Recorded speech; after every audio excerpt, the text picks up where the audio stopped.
बाकी उन बच्चों के फ्यूचर का क्या, जो 12 से 14 घंटे पढ़ने के बाद भी किसी भी कारणवश वो एग्जाम क्रैक नहीं कर पाए। और सीकर और कोटा जैसे शहरों में मतलब मैं इस पे पेरेंट्स का भी ध्यान चाहूँगा और आपका गाइडेंस चाहिए इस पे, कि ऐसे बहुत सारे केसेस देखने को मिलते हैं जहां बच्चा इतना ज़्यादा डिमोटिवेट हो जाता है कि वो सुसाइड जैसे तक कदम उठा लेता है। और कोटा में ये किस्से होना आम बात है।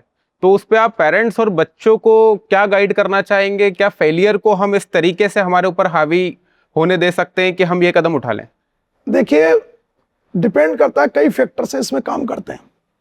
इसमें बच्चा जिम्मेदार है, पेरेंट्स भी जिम्मेदार हैं, और पेरेंट के साथ साथ में कोचिंग इंस्टीट्यूट भी जिम्मेदार है। सबकी जिम्मेदारियां होती है। हर एक को अपनी अपनी जिम्मेदारी अगर सही तरह से निभाएगा तो बच्चे के साथ में ऐसा कभी नहीं हो सकता। पहली चीज ये है कि बच्चा कौन सा पढ़ने के लिए आया है, नीट उसने ऑप्ट किया क्यों है। जब कोई बच्चा मेरे पास पेरेंट्स लेके आते हैं कि साहब हमारा बच्चा जो है नीट के लिए बायो लिया इसने, तो मुझसे दो सवाल पूछता हूं। पहला सवाल, ये बायो क्यों ले रहा हो? इसलिए ले रहे हो कि तुम्हें डॉक्टर बनना है, या इसलिए ले रहे हो कि तुम्हें बायो अच्छी लगती है? तो मैक्सिमम बच्चा ये कहता है मुझे बायो अच्छी लगती है, लेकिन एक्चुअली उसके पीछे एक साइलेंट छुपा हुआ एक सच और है जो वो नहीं बोलता बच्चा। उसको बायो अच्छी नहीं लगती, उसको मैथ्स बुरा लगता है। वो मैथ्स से भागकर आया, वो स्केपिस्ट है। वो बायो कहकर आपको बता रहा है कि मुझे बायो अच्छी लगती है, वो ये नहीं कह पा रहा कि मैथ्स अच्छी नहीं लगती।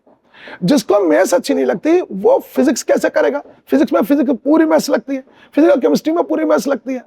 तो वो बच्चा जो है वो इस फील्ड का नहीं है, वो भाग कर आया है, वो मैथ्स नहीं कर पाएगा और इस वजह से फिजिक्स के अंदर कमजोर रहता है। लेकिन क्योंकि माँ बाप ले आए तो दबाव बनाएंगे, और क्योंकि इतनी फीस वो दे चुके होते हैं, और खासतौर पर शहर से बाहर अगर आ गया, कोटा या जैसा आपने नाम लिया, मैं आप नाम ले रहा हूं, मैं नहीं लेता, तो वो वहां पर आया है तो माँ बाप के बहुत सारे सपनों को साथ लेके आया। पैसा तो ऐसा है, आता रहता है जाता रहता है, माँ बाप के पैसे खर्च हो जाएंगे, वो कुछ नहीं कहेंगे। सपने टूटते हैं ना, उनकी किरचियां चुभती हैं। अब माँ बाप ने उस चीज पे सपना पाल लिया जबकि उनका बच्चा उस काबिल नहीं था, उसका इंटरेस्ट नहीं था, उन्होंने जबरदस्ती उसके अंदर भेज दिया। अब वो बच्चा नहीं कर पाएगा। अब कोचिंग में ऐसी जगह चला गया जो वो 1000 में नहीं आएगा, 3 लाख में से 1000 में नहीं आ रहा है, वो 2,99,000 में आ रहा है, तो उसको टीचर पलट के भी नहीं देखा। तो उस चक्कर के अंदर बच्चा, जब उसको माँ बाप पूछते हैं बेटा तुम्हारी परफॉर्मेंस कैसी चल रही है, तो पहले वो एक्सक्यूजर बनता है, वो बहानेबाजी शुरू करता है, आज ये हो गया वो हो गया, अपने तौर पर अपने आप को यकीन दिलाता है कि मेरी कोई गलती नहीं है, दूसरे फैक्टर को रिस्पॉन्सिबल मानता है। फिर जब और दबाव आता है तो वो परेशान हो जाता है, और उसके साथ वाले जो उसके गांव से आए थे, और अगर वो अच्छा कर रहे हैं और 1000 में आ गए तो वो पूरी तरह से परेशान हो जाता है।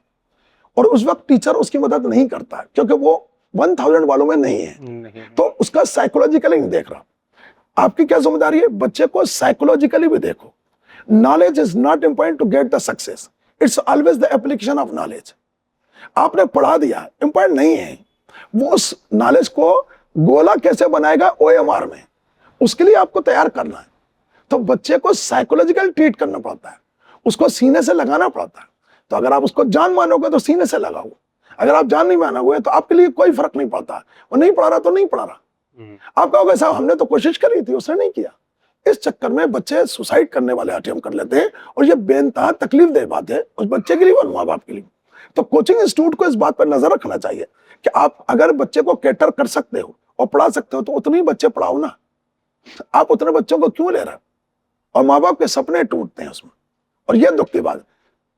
दूसरा, एक और सवाल मैं पूछता हूं पेरेंट्स से, मां से पूछता हूं, आप अपने बच्चे से क्या बोलती हो? बायो लेने से पहले बताओ, बच्चे क्या बोलते? बेटा कब तक पढ़ते रहोगे, उठते क्यों नहीं हो?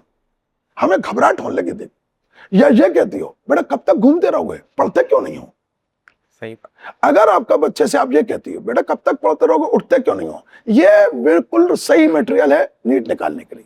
ये सेल्फ मोटिवेटेड है, मेहनती है, इसको किसी को कुछ नहीं कहना पड़ेगा, ये खुद करेगा। और दूसरा वाला जो होता है वो पढ़ ही नहीं रहा, घूम रहा है, अब मां कह रही बेटा पढ़ तो लो, ये नीट के लिए है ही नहीं। तो इसलिए मेहनत सबसे पहले जरूरी है, कंसिस्टेंसी जरूरी है, और वो माँ बाप को ही नजर रखना है। दूसरा, माँ बाप का एक्सपेक्टेशन बहुत ज्यादा है बच्चों पे। अगर बच्चा पढ़ने वाला है तो वो दबाव बनाएंगे उसके बाद कि तुम्हारी तो रैंक आना ही चाहिए। अच्छा, कोचिंग इंस्टीट्यूट वालों को भी लग गया इसकी रैंक आ सकती है, तो वो कहेंगे तुम्हारी रैंक आना चाहिए। अब बच्चा इस प्रेशर में कई बार कलेप्स कर जाता है, ये भी एक गलत स्टेप उठा लेता है। ये पढ़ने वाला है, लेकिन आपने एक्सपेक्टेशन जबरदस्ती पाल ली।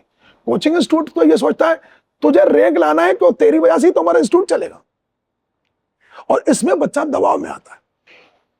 इसमें बहुत सारे इंस्टीट्यूट ऐसे हैं जो फेक रिजल्ट आज के समय छापते हैं। ऐसे बहुत सारे किस्से देखने में आते हैं। जब भी रिजल्ट पब्लिक होता है उसके बाद, वो चाहे फिर जेई का रिजल्ट हो, नीट का रिजल्ट हो, या कोई सा ऐसा नेशनल लेवल का ओलंपियाड जहां पर बहुत सारे इंस्टीट्यूट एक ही बच्चे का रिजल्ट मल्टीपल टाइम्स वहां पर प्रिंट करते हैं, पब्लिश करते हैं।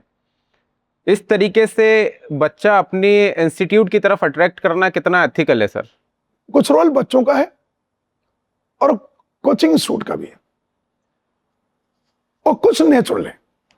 मैं आपको पहले नेचुरल बताता हूं। किसी बच्चे ने एक पर्टिकुलर कोचिंग इंस्टीट्यूट ज्वाइन किया, कोचिंग ए, अब नाम नहीं लेंगे, कोचिंग ए उसने ज्वाइन किया। बच्चा पढ़ने वाला है, बहुत अच्छा पढ़ने वाला बच्चा। अब कोचिंग ए ने उसको सब कुछ प्रोवाइड कर दिया, उसको अच्छी टेस्ट सीरीज भी दे रहा है, उसके पेपर भी करवा रहा है, जेन्युइनली सब अच्छा कर रहा है बच्चे के साथ। बच्चे के दिमाग में एक सवाल आ रहा है, जो कुछ उन्होंने किया सब कुछ तो ठीक है, कहीं ऐसा ना हो कोचिंग बी वाले इससे भी अच्छा कुछ कर रहे हो, और कोचिंग बी वाला ये सोच रहा है कोचिंग ए वाले बहुत अच्छा ना कर रहे हो जो मेरे वाले नहीं करवाया, और दोनों सोच रहे हैं कोचिंग सी वाला भी तो अच्छा कर सकता है, साउथ वाला इंस्टीट्यूट भी अच्छा कर सकता है, नॉर्थ का भी कर सकता है, ईस्ट का और वेस्ट का। तो जानते हो ये क्या करता है, ये बच्चा दूसरे कोचिंग इंस्टीट्यूट की टेस्ट सीरीज ज्वाइन कर लेता है।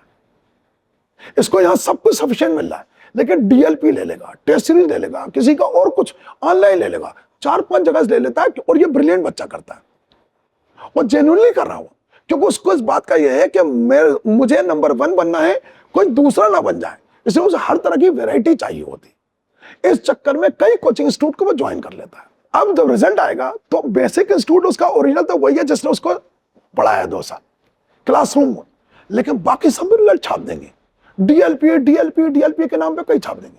तो कई तो जेन्युइनली छाप रहे हैं क्योंकि उनके उसने रजिस्ट्रेशन करवाया था, ये नेचुरल है जो छाप रहे हैं, तो इसलिए 10 जगह छपता है उसका रिजल्ट। दूसरा, कुछ बच्चों की होता है, जैसे ही रिजल्ट आया, आपने 12th फेल फिल्म देखी होगी, कोचिंग इंस्टीट्यूट वाले पैसे लेके पहुंच जाते हैं, तो जो कोचिंग इंस्टीट्यूट का कोई नाम नहीं है या इसी दम पे चलते हैं, वो उस बच्चे को फौरन अप्रोच करेंगे उसको, और उसको लालच देंगे कि आपको सिर्फ इतना बोलना है कि आपने हमारा ऑनलाइन कोचिंग ज्वाइन किया हुआ था, या आपने हमारी इस कोचिंग इंस्टीट्यूट से या हमारा डीएलपी किया था, हमारी टेस्ट सीरीज की, आपको सिर्फ एक लाइन बोलना, और ये लीजिए 5 लाख, ये लीजिए 2 लाख। बच्चा, कुछ बच्चे लालच में जाते हैं, और उनके माँ बाप तो खास हो जाते हैं, वो सोचते हैं यार हमारे बच्चे ने बहुत बड़ा काम किया है, कमाई यहीं से शुरू होगी, और वो हर गली मोहल्ले के कोचिंग इंस्टीट्यूट के अंदर उसका फोटो छप जाता है। इंडिया में जब पहली बार किसी लड़के ने 720 लाया था, उसके लगभग हर गली मोहल्ले के कोचिंग इंस्टीट्यूट ने उसका फोटो छापा था। तो इतनी जगह तो वो जा भी नहीं सकता था जितना था। वजह यह है कि माँ बाप ने पैसे कमा लिए। तो मैं नॉर्मली ऐसे माँ बाप से बोलता हूँ, अब मेरे पास फोन आते हैं, कभी कभी अच्छी रैंक वालों को फोन आते हैं, सर आप कहिए, हम आपके लिए बोल देंगे 50,000 दे दो आप। तो मैं कहता हूँ बेटा मैंने ये काम कभी नहीं किया, और तुम जो अभी से ही तुमने बेईमानी शुरू कर दी है, मुझे यकीन है तुम किडनी बेचोगे, डॉक्टर बनने के बाद तुम किडनी बेचोगे, क्योंकि तुमने अभी से बेईमानी शुरू कर दी। तो होता यह है कि बच्चा कई बार करता है, कोचिंग वाला तो तैयार ही है कि कोई आ जाए। अब जैसे मान लीजिए कोई भी स्टूडेंट, मैं किसी का नाम नहीं ला, आपने ऑनलाइन में उससे आकर बोल दिया मैंने ऑनलाइन इनका ज्वाइन किया था, उसको उन्होंने 5 लाख दे दिए, 5 लाख लोगों ने उनका ज्वाइन कर लिया, इसको क्या फर्क पड़ रहा है? और जब किसने ज्वाइन भी नहीं किया था, ऑनलाइन में नहीं निकलते हैं, वो सब उनके लिए होता है जो दूसरों कहीं और ज्वाइन किया हुआ था उन्होंने। बच्चा मैं आपको बता रहा हूं, जो उन्होंने ऑफलाइन कहीं ज्वाइन किया हुआ होता है और एक इनपुट के तौर पर एक्स्ट्रा उसके लिए वो कर रहे होते हैं, उनके लिए होता है। अकेले ऑनलाइन से नहीं निकलता बच्चा, ये सिर्फ गिमिक्स होती हैं, मार्केटिंग होती है उसकी।